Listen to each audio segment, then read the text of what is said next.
Now, how would society be if there was no driver's license? If there was just like when you're 10 or 12 or whatever, you just get in a car, there's no training, there's no driver's license, there's no driving school, there's no permitting. Hold on. There would be more accidents. There would be more accidents. Hold on. There's 100%. A difference between a 10-year-old doing something and an adult, right? Because we said like our brains aren't fully formed. But they're going to be in the population of people driving if they're 12, 14, 16, whatever. No driving school, no license, no permitting. There would be more accidents. Yeah, in America. That place is called New Jersey. If you've been to New Jersey, that is exactly what it is like, and we avoid it at all costs, my friend. Yes, agreed. I can agree on that. All right, let's get into something that sort of took off. I love reverse engineering or figuring out why people, although I don't think I've ever actually figured out why people actually like stuff and why one thing does better than another. We've done some A/B testing. We've taken reels or clips from this very live stream and shared them. And sometimes you share them and they get 42 views, and sometimes they get 4,000 views. And sometimes there's one or two clips, and I'm trying to figure it out. Is it the clip? Is it the hook in the beginning? Is it the caption? And those things consistently perform well. But this is a post from Tony. And Tony, did you think this was going to get as crazy as it did? And then we'll go into how crazy it got and what the topic was. Before I answer and share the post, Emma Green had a Instagram, I think, reel or something that went to 1 million views. She puts out a ton of content. I put out a ton of content. I've never had that kind of success. Yeah. But I really think, I love poker. So I play Texas Hold'em. My whole family plays, like every family event. We have 30 individuals from kids 6 years old to grandma 70 plus years old playing Texas Hold'em.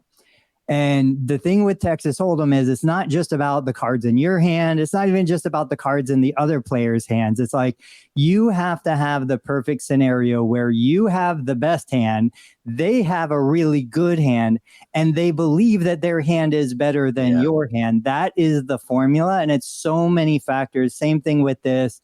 You got to put out something that tugs at the heartstrings, that hits a nerve at the right time, on the right platform, with the right community for it to take off. So this was one of 1 million posts that I put out there. Now, I thought it was funny.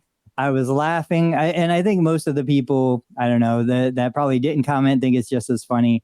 I won't read the whole thing, but I just said, I keep hearing about occupational therapists might be moving to a doctorate level degree. If I were driving on the highway and I saw a car wreck in front of me, I don't think I'd be speeding up. And I went into Dolly and I said, hey, give me a graphic of a person driving a car, show me the hands in the steering wheel, and show me a car accident down the road. Real quick. So if you look at impressions, this post was 3 days ago on LinkedIn, 57,000 impressions, but it only had 53 comments. It's not a ton of comments, 5 reposts, 2 of which are you guys. So, it did well, better than most of my stuff. And I think part of it is because, I think I posted it 3 days ago, Sunday. There's not a whole lot of content on the feed Sunday. This one started to gain some traction and then it just took off. My typical 7-day average for impressions is around 6,000. A really good week for me is 20,000. So for that one to get to almost 60,000, it stood out in the numbers. So my impression is that my assumption, and you guys can either agree or disagree, but you brought in the occupational therapy world, you brought in the physical therapy world, plus the graphic of like a car wreck, and there's emotion there, and some of the wording obviously was chosen very creatively, and it is kind of like you kind of want to pose the question. You're obviously signaling a little bit of like your stance on it, but you are welcoming both sides. So then you're bringing in potential, even if it's just the impression side, right? Like it could be people that didn't comment and they shared it with their friends, or we don't even know, like who knows? We're getting a little bit of that, or we're seeing a little bit of that. You're bringing in the PT side, the OT side, maybe some other healthcare providers are seeing it. The graphic definitely, even though it's AI generated, it definitely catches attention with the hands and the steering wheel and the car wreck. And everyone knows, like you're heading, you're seeing a car wreck or you're heading towards it. So there's like multiple things here that I think if I don't know, Tony, like if you showed Jimmy and I like 10 of your posts and it didn't show us the impression, and you're like, which one do you think had the biggest reach on LinkedIn? Like if we looked at your last 10 posts, I think Jimmy and I would say this one was probably in the top like 2 or 3. Yeah, I agree. I think the lessons are what people should pay attention to is I see a lot of, obviously, all of us follow a lot of other physical therapists. You almost timed your coffee drink there at the exact same time. Well done. The mistake that I see people making that Tony didn't make here was people keep trying to use social media as an advertising platform. And it can be if you pay for ads. That's fine. But what I mean is they keep talking about themselves. And what Tony here did was he picked a discussion point, something we'd talk about at a water cooler that has some juice to it, right? I mean, go onto Twitter or LinkedIn and mention, do you think it was a good idea that PT went to the doctorate? Right? It's the people who disagree fervently are going to tell you about it and the 15 reasons why, and they're going to run out of air. So you picked a topic that is really divisive, and then you put it in a different context this time. So it wasn't the same thing over and over again, but people got to sort of weigh in. So that's what it is. My example, or the not to do that, would be going online and telling people, we do this. We do concierge pain relief does in-home care. That's an ad, right? But showing the value of this thing or asking, hey, wouldn't it be great if, or isn't it a shame that this doesn't? And it's not necessarily playing to the negative, but it's playing to problems. People don't gravitate towards your business or your solution until you point out the problem. I've worked with some CEOs of multi-million-dollar companies. I won't say which one in particular, but they refused to. We ran TV ads. We spent lots of money. And I said, it's going to sound like I'm playing to the negative, like I'm fear-mongering, but I'm not. But you have to mention the pain point. If you don't, it's just you patting yourself on the back, and no one cares. Like your mom cares. That's it. I gotta be honest with you, man. If you're talking about how great you are, the only person that cares is your mom, right? But if you talk about a pain point, people will lean in. And I think Tony touched on a pain point here. So going back to poker for a minute, you've got the basic game, right? You don't play anything out of position. You just play high pocket pairs and ace king. But then you've got the meta game. You've got the game on top of the game. All right, buddy. Thanks, Will.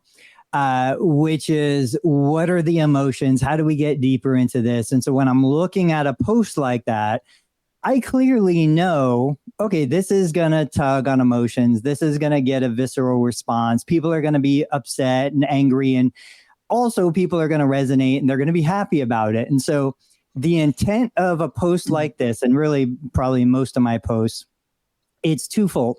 One is, I want to think this out because maybe somebody's going to say something back to the blind spot I talked about last episode. Maybe somebody's going to say something that I genuinely did not see. This isn't my religion. This isn't my politics. I can be changed. Like my mind can change on this. I'm not sold on any one position. So maybe somebody's going to tell me something that I hadn't thought of or a new perspective, totally open to it. The second side of this is, I just want my community, people who know me, think about, the things that I say, to resonate with the same message. So it solidifies that bond a little bit. And it's like, hey, look, this is what I'm thinking about. Yeah. These are topics that I'm trying to work through. Are you also trying to work through these topics? If you are, people like me do things like this, we're probably going to be simpatico on a lot of stuff.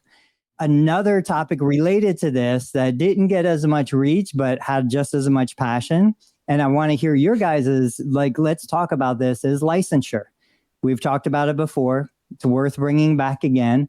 I said, look, PT was started almost 100 years ago. Things have changed in 100 years. We have better ways to learn. Do we need to go sit in a classroom to learn how to be a therapist? Does sitting in a classroom even teach us how to be a therapist? And then I said licensure, okay, 50, 60 years ago, we didn't have the internet. We didn't have social media. Maybe if somebody was doing something illegal, unethical, whatever, we needed a way to control that. Today, if I sneeze in the wrong direction, I'm going to be all over social media. So it's like, does licensure actually, quote, protect the public? I don't think it does. I think it's a joke. I shared on a post, look, I got licensed in 2006. Nothing has happened since then. As long as I pay my dues and I submit my CEUs, I could be a completely different person than the day I was licensed in 2006, almost 20 years later. It is not protecting the public in any reasonable way. And my feeling, real quick, is that it provides a false sense of security. Yeah. Because then therapists came out and they were like, well, what's the difference between us and personal trainers and all that stuff? I said, you would look at somebody without a license more critically because you have no sense of who this person is. Once I say I have a license to practice physical therapy, it immediately legitimizes what I do and who I am, even if I'm completely off the rails. So I think it gives false sense of security. It's more detrimental than beneficial. What do you guys think? Yeah, it's seatbelts on airplanes. I disagree. Okay. I disagree with you. So, like, there's a bunch of barbershops nearby, right? Salons and barbershops in terms of public safety and public health, right? So, like, even those individuals, barbers and salon stylists, whatever, like, even they have to be licensed, I think, in most states, definitely in New York. And they, of course, it doesn't mean that they're all going to be great or they're all going to, like, clean their clippers between every customer like they're supposed to. But in general, it enforces or it has a certain hurdle or a certain standard and guidelines for a professional that's a service-based business, for example. Like, we'll talk about physical therapy or massage therapy or barbers or salons or, you know, any other place that requires a license. It tries to filter out. It's not going to be a panacea. I agree with you, Tony, somewhat, but in general, yes, it is for public health and public safety for a lot of these. Like, I want to have a licensed person that comes here that is like a plumber or someone that's like if they screw something up, there's some recourse there. Like, if we hurt a patient, there's some recourse. There's some ways that they can say, like, wait, did they have certain sufficient knowledge or licensure or even being whatever bonded and certified and all those other things for different service-based providers. So in general, it's trying to protect the public. And then if someone has sciatica and they go to a personal trainer and the personal trainer stretches them like crazy and makes them worse, or they can't walk anymore, then that person, of course, not every consumer is going to like do all their due diligence and say like, wait, you're a personal trainer, you're not a physical therapist, you're not a massage therapist, whatever. We know that the public in general is kind of lazy about this whole thing of like doing background checks and checking out your service providers or whatever. So I think that's why states and federal or whatever have kind of instituted some of this stuff with licensure and certifications and some of these like hurdles and guidelines and structures. I don't know. Jimmy, what do you think? It's the illusion of all the things that you said. That is what it's trying to do, but it's an illusion. Like, you know, you're talking about like a plumber coming and you want some recourse. That's insurance. That's not licensure, right? And if you're not licensed, you don't have that insurance. So if someone comes in, if someone says I'm a plumber, they screw up my plumbing, my house explodes, now something crazy. Now I cannot sue them, right? Can I sue them personally? I don't know, but like I don't have as much recourse as a consumer to right the wrong that was done, and that person was acting like a plumber or whatever. That person can't say plumber. They might be able to say handyman. Maybe that's like a great parallel, like plumber, handyman, physical therapist, personal trainer, or stretchologist, or any of those things. It's like in society, anybody can sue anybody. But understanding what that thing is you're buying safety. Like you're buying an emotional feeling like this is the right person, right? If I'm thinking about finances, am I looking for a CPA or a fiduciary or a financial planner? I'm pretty sure I could, correct me if I'm wrong, I think I could take a course this weekend on LinkedIn and become a financial planner tomorrow. Now, I might not be very good, but that gives you at least a context of the area that I've now decided I'm going to be working in the domain of. I wish it did work better, but I do think it's an illusion of those things. Like Tony said, man, I graduated in 2016. As long as I check these three boxes, is pay my dues and knock out some CEUs online, I have that. What happens in the which goes back to full circle of AI documentation. This is why we document. This is why I think good people document way too much. Is they're just trying to pretend, or they're trying to protect themselves from what's coming up behind them. We probably over document instead of under documenting. I think I think in the grand scheme of things, it was a good pitch to be able to say to lobbyists to try to make the argument of why we should get paid more. I don't think that's how it works. I think it worked out best for schools. Schools got to put icing on a taller cake they added 5% and charged 20% more. And I want to be in that business every day. So hang on real quick. Go ahead. Yes, you can still be sued. If a handyman comes in and wrecks my house, I can sue them. I can also, on the flip side, be a plumber that doesn't have insurance, right? The two are completely separate. And to Jimmy's point, it is the illusion of safety. And I think that was more impactful 50 years ago, before we had so much access to so much information and we can touch everybody and learn about everybody and do all of these things. And again, I'm not saying it's wrong. I'm just saying maybe the world has changed so much. It's worth looking at this from a new light, from a new perspective. Maybe there's a better way to do this. Go ahead, Dave. Okay, so specifically on that with licensure, Tony, is the public safer because of licensure in physical therapy or plumbing or whatever? Is the public safer in general? Not like the illusion part of this, to the side. No, I disagree with that as well. Okay, so let's hit it real quick and then we won't keep on this. I would say licensure is evidence from a third party to say this person took an exam and they passed the exam. That's it. That's all it tells me. And that pool of people will become safer in the public. No, those professionals will result in safer practices. That's the assumption. But in general, the percentage would be this: they're safer in the public, running around, doing their service, whatever the service is. I mean, we don't check theoretical. What? We don't check up on them. There's no follow up. It's like you passed the test in 2016. That's what I think licensure. Do you guys all have driver's licenses, or you don't have driver's licenses? Yes. So yeah. Why? Isn't that an illusion? Yes. It's exactly an illusion. This has nothing to do with my driving ability. I took that when I was 16. Plus, I mean, I don't know about your demographic. I get patients that can't walk across the clinic and they drive themselves to therapy. I've got patients that have confusion, visual impairments, physical impairments, and they drive by themselves. It's scary.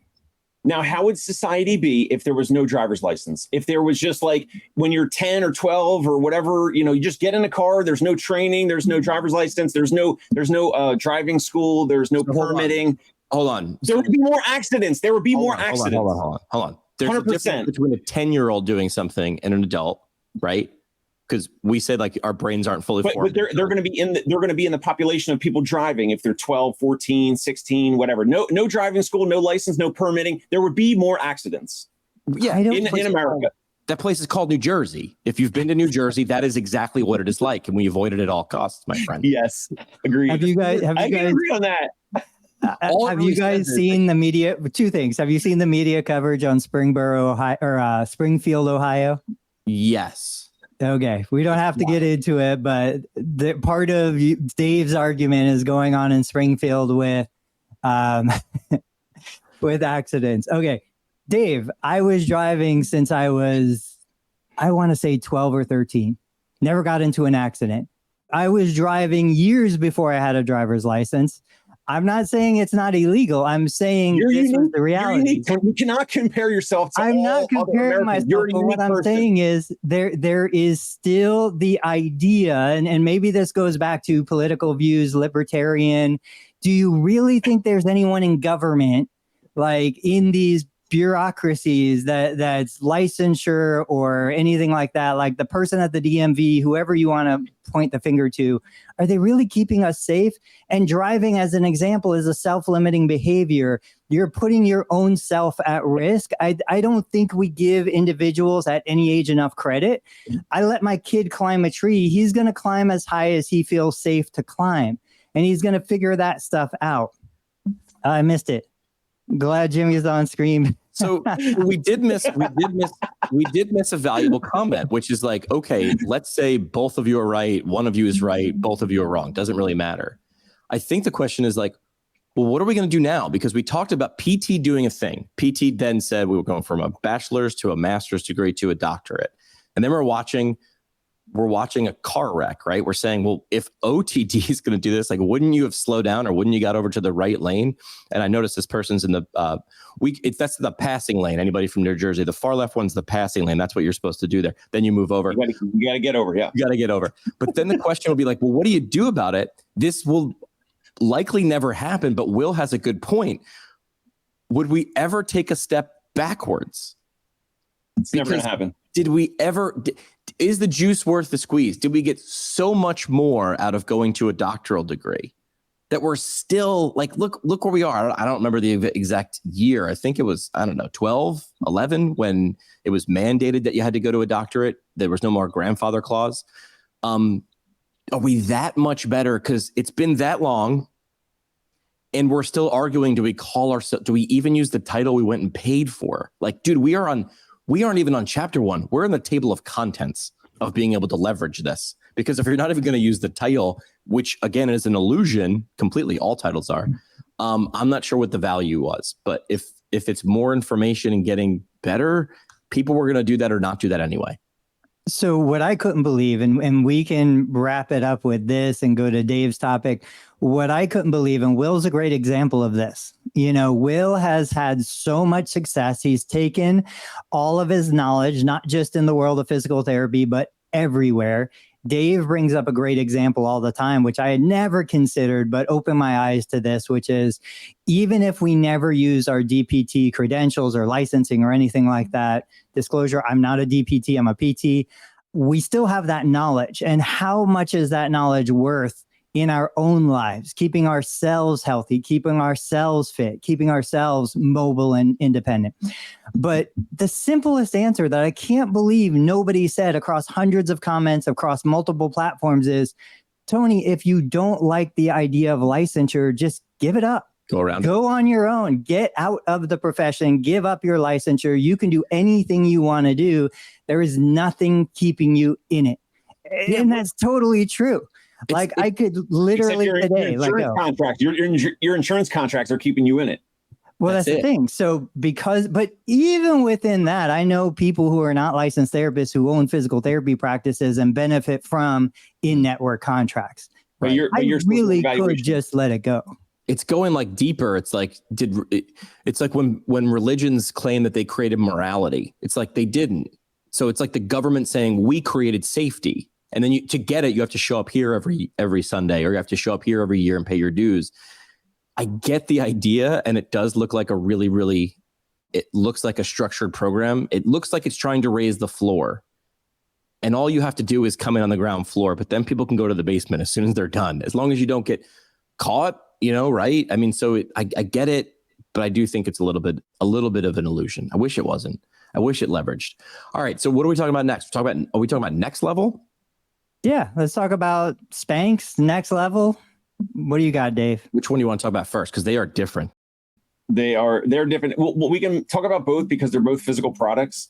So I saw somewhere, I guess on LinkedIn, I guess Scott Dickinson posted it. I don't know, something about, he said his first version of the next level was a skateboard. So I guess he had a skateboard. He laid down on his back on the ground, probably inside, and he, had a skateboard perpendicular to underneath his occiput under his head. And he was just kind of rolling his head back and forth for some assisted rotation.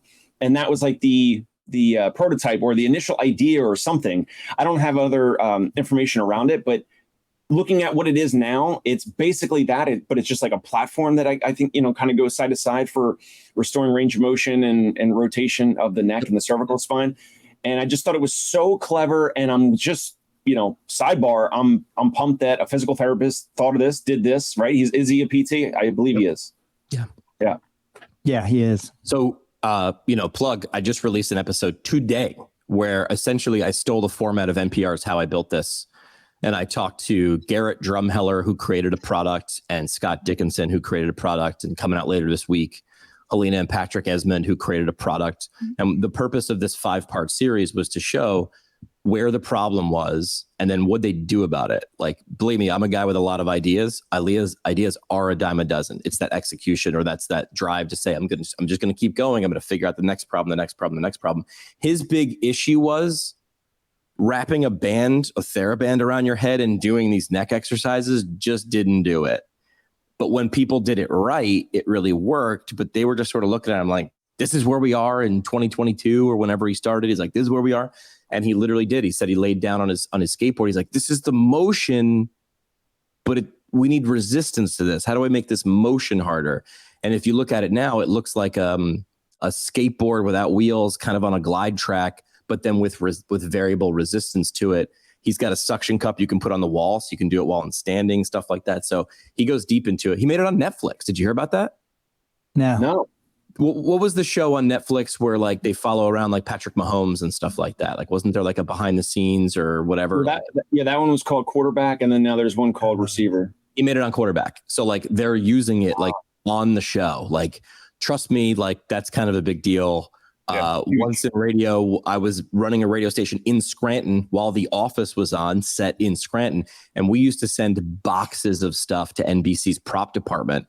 And we got our logo on the show like twice. And believe me, it was like this big in the corner for 0.7 seconds. We still made a big deal about it because you know what? We got it on the big stage. A little bit of validation there for Scott, which I think is a big deal. Like his thing is his products have made it into like the NFL training rooms.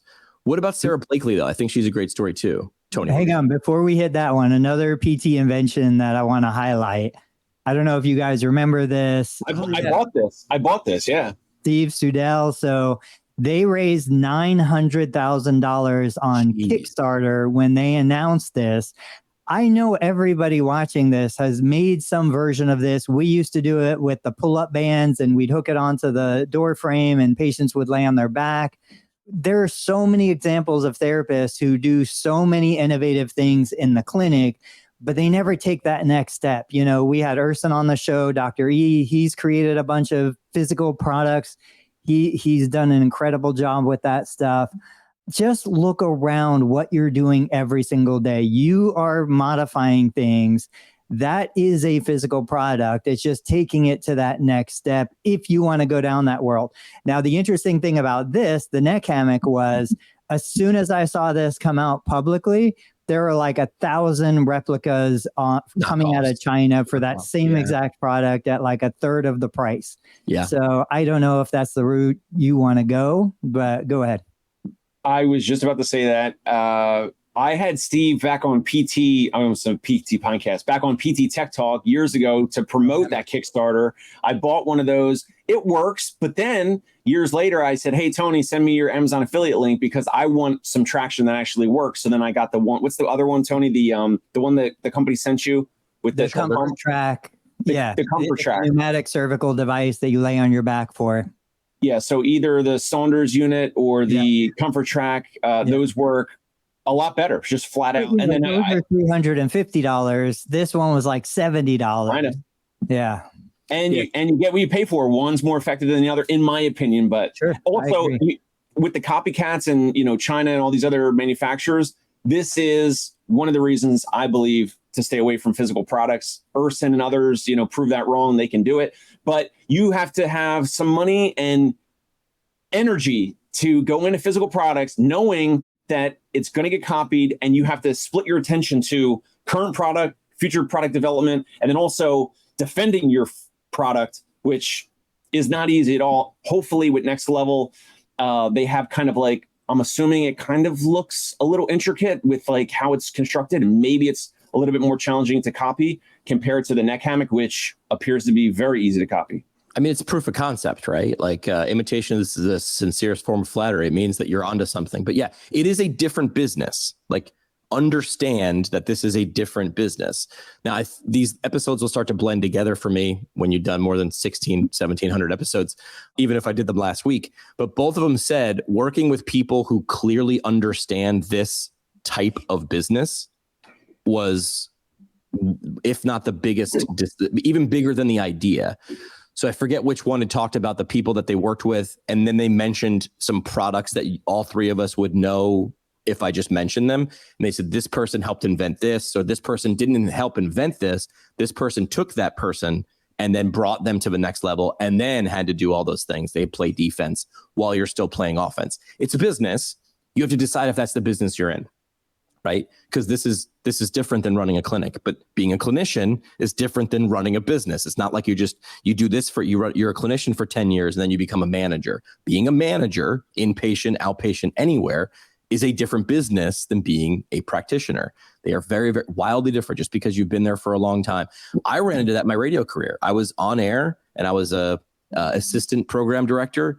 And when my boss left, I had to do that. And I was like, oh, this is like a totally different job. Like, yes, I need to know which end of the microphone to talk into. That's as smart as I was in radio, but I had to know other things. And recognizing that is a terribly important lesson that some people pay for with blood, sweat, and tears.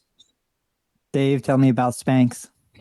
All right. Well, if you don't know Spanx, they're a multi-billion-dollar company. Sarah Blakely, founder, and the original company and product, which she now sold, and she's just mega wealthy and super passionate about entrepreneurship. She's awesome. Spanx originally was like undergarment, compression, kind of. She like had pantyhose, cut the feet off the pantyhose, and started to wear that and sell that and all that. So she was like mega super successful. But the topic I wanted to bring back up today, because we're physical therapists, is she's got a new company. It's called Sneaks, SNEEX, I believe. And that's her new company is a comfortable high heel. Now, we don't wear high heels, but in terms of physical therapists, it makes sense, right? The front of the foot, the toe box, is like a sneaker. There's different, it kind of looks like a sneaker in the front, and then it has a stiletto heel in the back. Super impressive. She has videos with, I mean, she is just incredible with marketing. Like, I follow her on Instagram, and she had some customer, I forget what city. She's like, oh, this is the first online customer. So she takes the box of shoes and they go create video content, which I know Jimmy would like, create video content, delivering the box of shoes to the first online customer. And this, guys, this company also will be a multi-billion-dollar company. And it's something that a physical therapist could have invented. What do you think? I mean, first of all, assuming I don't wear high heels is a little bit bold in 2024, Dave. Let's not make assumptions on footwear. So having done this, I'm not a creator in terms of a product, but I do love listening to things like How I Built This. And her first problem, Spanx, which again, if you listen to her How I Built This episode, everybody told her, this is not going to work. This is not going to work. And she highlighted, they were all men. They did not understand the problem. Yep. And they did not understand the problem for 50% of the world, right? Using air quotes there.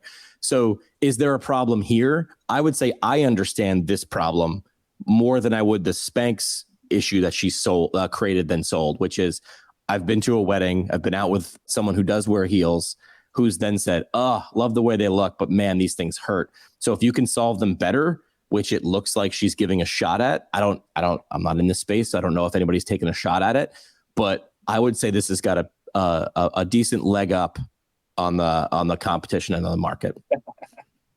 So looking at the common theme here, the common trend, even going back to Next Level, look at their content, look at their image. This is all original. These guys honestly do the best that I've seen when we talk about social media. You've got NFL affiliation, you've got this professional violinist, Mahomes is on some of these, MMA fighters is on, like, they do such an incredible job. I think too many of us think, oh, well, I'm going to save money. I'm not going to spend money. I'm going to, we shortchange the most important thing because we don't think of the impact that has. Correct. Whether we're talking about our own little business, I'm guilty of it. It breaks my heart to spend $1,000 or $10,000 on marketing because you can't necessarily always put that exact dollar return on it, but it builds the brand. I was listening to Rory Sutherland again. Like, I listen to every single interview he does, and he talks about like a cafe. You can obviously get a cup of coffee at the gas station for 99 cents. You can get a cup of coffee at the diner for $1.27, or you can pay $5 at a cafe to get a hand-pressed, custom cup of coffee. And he was talking about the furniture outside. Even if nobody's sitting in the furniture outside, they put it out there to signal that we are open. Come on in. Yeah. And so there are so many of these things. When I opened my first clinic, I thought oh, I just need the equipment I want. I want a good set of rubberized dumbbells and I want a great functional trainer. That's all I need in the space. But then I realized people would walk in, they'd look around, they say, you don't have any equipment, you can't help me. So I literally started buying equipment just for the decor. So to get that second and third visit, see it, and they'd be like, hey, this is, wow, you have this? So like we don't give enough credit to the brand, the marketing, the message that we're sending. Marketing is the first thing that goes when there's financial issues or slowdown, a tightening of the belt. And historically, I'd love to, maybe I'll dig in and find some of these interviews that have come out. Historically, companies, brands, organizations, professions who double down when everybody else pulls back, when that comes out, they come out the other side further than they were. It's simple. It's not easy though, right? In the middle of COVID, do you double down or not? Go ahead. I was just going to say, I started spending more on Google ads in COVID, and I'll have to pull up the numbers. I'll have to go back because the leads were so much cheaper then. Jimmy, you're 100% right. Yeah. So going to prove Dave right, if people would tell me, Tony, you know what? You're totally right. I agree. The licensure does not protect the community. It does not protect the public. There's no direct advantage to licensure except it's marketing. It is marketing. Branding. It is the value of the brand because the consumer still, whether it's true or false, the consumer still believes there's some sort of value in those credentials behind your name. The reason to invest in the licensure is for the branding and the marketing of those letters. That's how I would market it. I would say, this is my education. I cared about this enough to go through. We've all been to school. I went to school on top of school on top of school, and I decided to do that. And every year I need to do a little more education, or every other year when my CEUs are due, I need to do that. So I think that's the value, right? It's a quick way of understanding or trying to communicate what value you actually bring. Although we've talked about on this show before, saying I'm a physical therapist is kind of ambiguous, right? Like being able to say that, like, I don't know what you provide. I don't know. It's sort of hard. We also talked about, Tony, last week, which was, do we rename what we actually do? Do we go back to reconstruction aid? Do we take PTOT and speech and we roll them together into a rehab doctor? I don't know, but being able to explain what you do simply, that's a superpower. That's an entire different business. Just like business is a degree, communications is a degree. There's some stuff to it. You don't need the degree to communicate, though. You don't need a marketing degree to market, but it gives you a little bit of background for it. There's many people that I know that are better at marketing than that never went to school for it. So taking some of what Dave was talking about, and we all talked about physical products, the challenges with physical products. You've got big capital investment. You have to buy inventory. Depending on the product, you might have to buy different sizing. You have to find sources in China to generate the product. I do think there are opportunities to do something like this, obviously, in the digital world. So let me share, if you guys didn't see, I'm going to share one. Oh, yeah, this is cool. In the middle of the screen, if you guys are on YouTube, this is a picture of my garage entryway. So you pull into the garage, you got 2 steps and then a 3rd step going into the door. This is exactly what I did. And I'm just experimenting, playing with it. I turned on the measurement app on my iPhone. So it's got LiDAR. So I do a measurement of the door width. I do a measurement of the height from the top of the step to the entryway. And then what I did was I did a screen capture. So I pushed the 2 buttons on the side of the iPhone to capture that image. I put that image into ChatGPT. And I said, the simple prompt was, give me a home safety evaluation of this garage entryway. I did the same thing looking at my front entryway. I took a picture of the curb. I measured it, snapped the picture, and it spit out a really decent report of, what can be improved, what could be, watched out for. Like here, it noticed that there were paint cans underneath the stairs. Wow. It noticed that the height was 9 inches, which is a little taller than would be expected. It gave me like 5 or 6 recommendations. And while it's not a comprehensive report, this is clearly something that we could use in 30 seconds to like generate interest and send it to the potential client to say, hey, you know, I noticed these things. If you want a deeper dive into the assessment, keeping mom and dad safe, you know, I'm happy to do it. And then you lead them to the next thing. I've been playing around with that all week. So then I took it and I said, well, wait a minute. If it can analyze structures, why can't it analyze humans? Now, I tend to be in the camp that the best posture is your next posture, that there is no perfect posture, all that kind of stuff. I tend to have a negative response to the posture gurus that are out there.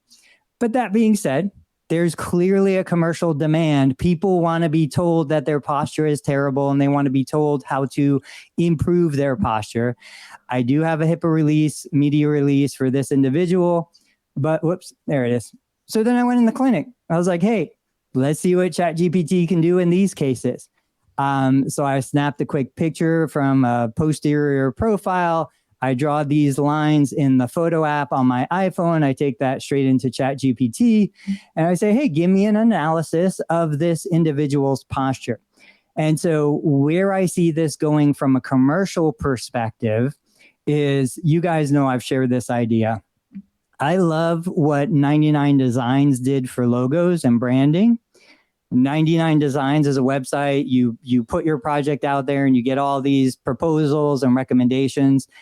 I can't believe there isn't a site, this is an idea for someone, where somebody could upload a photo like the one you just saw, and therapists who want to offer recommendations, it's not a full evaluation. You're like, hey, here's an idea of what I would do. If you want the full plan of care, it's behind the paywall, you know, but now an individual client could get ideas from 5, 50, 100 therapists and pick the one that resonates with them. They're going to be manual therapists, neurotherapists, exercise-based therapists. What's up, Jimmy? I was going to say a few things. Number one, people don't want to be told their posture is bad. People want to put a name to why they're feeling the thing. I love emotions. I go down to that. We love names, right? Started working with Vestibular First 2 months ago.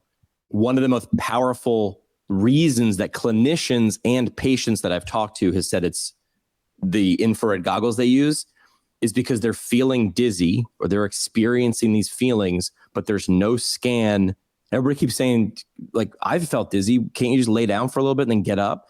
And then when you put them in the goggles, there is a very clear thing. For some of them, you do not need to be a gigantic expert. You can turn to that patient and go, see, and the patients have explained to me, I instantly like, okay, I'm not crazy. Like validation to themselves, validation to their spouse, and then send that report back to their physician and go, this is what I found as a clinician using this tool. I think this is what you're showing is something similar.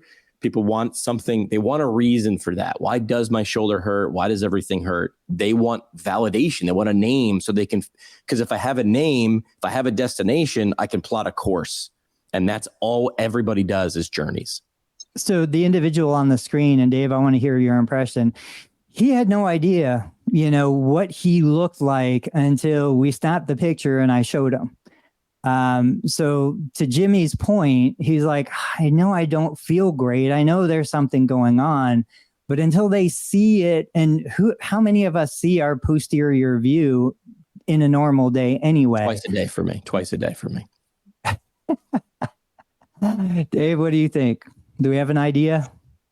Well, my question would be with this, I'm more interested in, once you have the almost like those plumb lines kind of thing from behind the patient, did you then show him and say, hey, like you're off kilter? What did you say? Like you're a little imbalanced, and like physical therapy and exercise and mobility or whatever that we offer can help improve that? Like that, I'm really curious more about that part. Can I guess what Tony said? Yeah, please. I bet you, my bet. It may or may not help. you were super truthful. Listen, from this picture, we can see that things aren't maybe symmetrical. Do I think that's exactly the cause? Maybe not. But I think there's some things we can do in the clinic to help you get stronger, move a little more, that might make you feel better, regardless if we take this picture in 6 weeks and it's similar. Really what we're going for is we want you to feel better and move more. Yeah, that's basically it. I said, look, okay, here we go. You're clearly shifted, right? Upper torso shifted to the right, pelvis shifted to the left. But I could show you 100 pictures of 100 people with the same exact posture who have no symptoms, no pain, no functional limitation. Yep. If you tell me you don't like the way this looks and you want to look better for aesthetics, okay, we can work on that. But I can't tell you that if we correct this posture, it's going to have any impact on function or symptoms. There's a poor correlation there. There's no reason to do it for that. In fact, and this is what I told them, I said, the reality is your body is probably doing this for a reason. If we try to correct it now, we could be impinging or causing more compression on nerves in other areas that you're not even, dealing with today. So I said, the bottom line is, what do you want to do? Do you want to golf? Do you want to carry a basket of laundry? Let's focus on that. And if you want to work on aesthetics because you don't feel confident, you look in the mirror and you don't like what you see, we can work on aesthetics. But I don't want you to think that changing this posture in any way is going to, fix the symptoms that you're dealing with, because there's no correlation there. And of course we go through all the stuff about the MRIs and the decade cohorts and all of the stuff you see in the poor correlation there. And, that's me in the clinic every single day. Most of my day is spent saying, I understand what we see. That doesn't mean that's what's causing your symptoms, but let's get you healthy. Let's get you moving. Let's build some confidence in what you can do. Maybe that stuff goes away. Yeah. Where I think most PTs start to hate these types of things is if you went to a course based on this app, AI, whatever, to teach you how to fix people, is they start selling this as the solution, right? Well, you're 0.3 millimeters off, which means we have to do the whatever maneuver and blah, blah, blah, blah, blah, right? So that's when people come in, they go, this feels a little snake oily, because if you just take this snake oil, you're going to feel better. I'd rather say, all right, this could be it, but you came here for an emotional reason, right? You came here for a reason. Let's fix that reason. I could take a picture and, like you said, your look shifted here. I could measure it, but does that give me any diagnostic accuracy? Does that help me? Does that change my plan in any way? But when you start selling something that you can't provide, and then you get to the next level, I think when people start to believe their own bullshit, when they start to go, oh no, here's what I was taught. When someone has a method named after themselves and they're selling that to people, that's their business model. That makes me a little nervous. I think it's exactly what Scott said there. It's a tool to help people understand, to give it a little validation, right? This is a tool, a placebo, maybe even for a good reason, which is, okay, we see something, you're in the right place. Let's figure out how to fix it.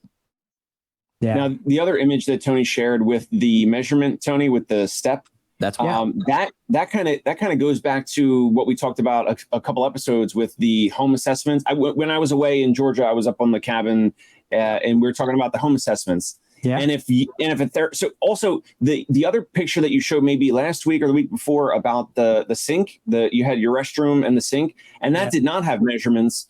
So if a therapist they go into a patient's, you could do it at your own apartment, your own home first. Take a bunch of pictures, do the measurements like Tony said. Take those measurements, drop it into, would you use ChatGPT or Gemini? Would you use? This one was ChatGPT.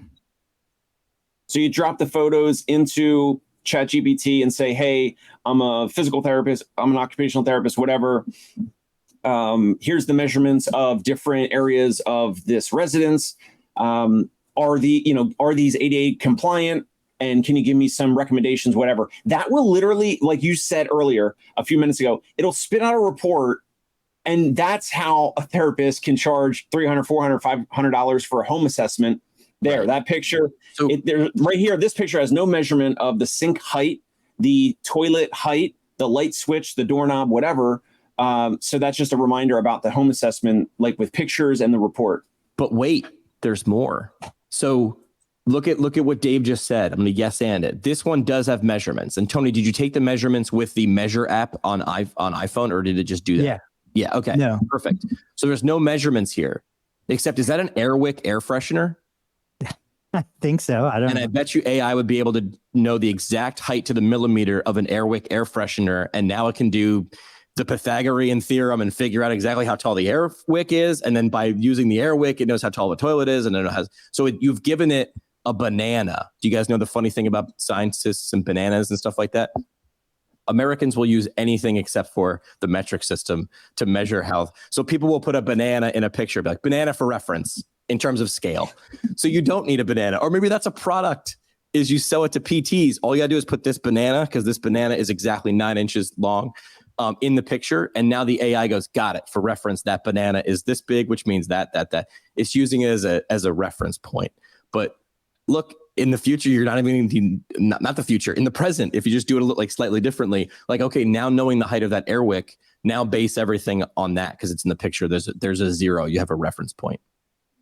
Well, like I mentioned to Dave, I know there are apps that people use for 3D printing, and you can 3D scan a space. Yep. You just, once you start seeing, and that's the whole idea, I think, of this show, right? The podcast. It's, look, we're not giving you finished ideas. We're not saying this is going to make you $1 million. We're planting seeds in your head. And now you take that seed and you grow it and water it and fertilize it. And then it turns into something that could be completely different than what we're talking about here. But the whole idea between, I think, what all three of us share is there are so many different perspectives and points of view, and we just want to expose you to some of those ideas. The market is not saturated. I know it feels like that, but I'm telling you, the world is huge. And when you start to drive around, you realize how big it is.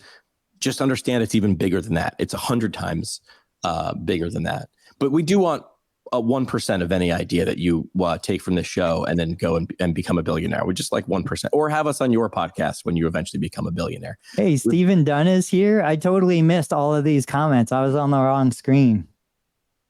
I want to know what the product was, Stephen. Selling 500 anything is not easy. Getting 500 people to click like on something, not simple these days. Never mind pulling out your wallet and buying something. And I know Stephen a bit. I don't know the product either. So we got to get him on, or he's got to tell us if he's still here live or in the comments later. Pilates, gyrotechnics or tonics, or he's got a ton of stuff. All right, guys, let's hit the closing thoughts, parting shot. What's on your mind? What you got, guys? Parting shot. Guys, if you're not following Tony Maritato on Facebook and LinkedIn, you absolutely need to connect with him. Subscribe to Learn Medicare Billing, because Tony, you put out the most creative things, and you do it because you're a creative, clever person. You're not trying to do it to show off. You're not posting all your videos all over social media like I do, because I'm just trying to go right to that right hook. But Tony posts such creative and insightful and thoughtful stuff. Rob Vining and I had been saying it 8, 9, 10, whatever years ago. And so just please, Tony, keep it coming out, keep pumping it out. It's a lot of text-based posts. Sometimes you do videos, but it's really interesting stuff. It gets people talking, it gets people thinking. And this is for real. Like, when I say I disagree with Tony on stuff, this is not to, laugh on the show. Like, if he says he doesn't believe manual therapy works, and I say manual therapy does work, and, all that, like, I actually genuinely agree with most, maybe 75% of what Tony agrees with. And then, other 25%, I strongly disagree on some of his stances. And so, yeah, that's my parting shot. Follow Jimmy, follow Tony. These guys post great stuff, and that's why I'm just lucky to be here with them. Yeah, and I would say the same. Like, it's not even just that, like, I share the ideas that I'm trying to work through in my own head, but you guys have so many unique perspectives, so many ideas. The quiet ones are always the ones with the best ideas. So if you start sharing those thoughts, whether, they're controversial or not, doesn't matter. You allow your ideal client to start to understand what's important to you, and that draws them to you. It's push versus pull marketing. You're never going to convince somebody you're the best by trying to tell them you're the best. You're going to convince them because they're going to get to understand and know you personally. Jimmy?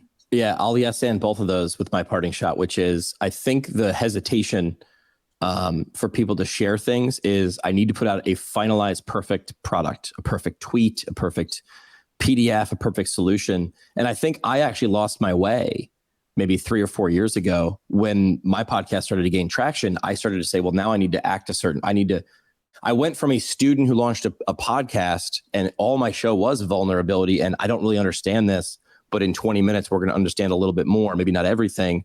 And then somewhere along the way, I was like, well, I need to be like everything else. And I started to do that and then had less success and was confused by it until someone smart was like, this doesn't sound like you. This sounds like you trying to be something else. So don't try to be something else. Aim for that authenticity by putting out 80% of an idea, or I'm trying this. What do you think? That isn't social media. That's media.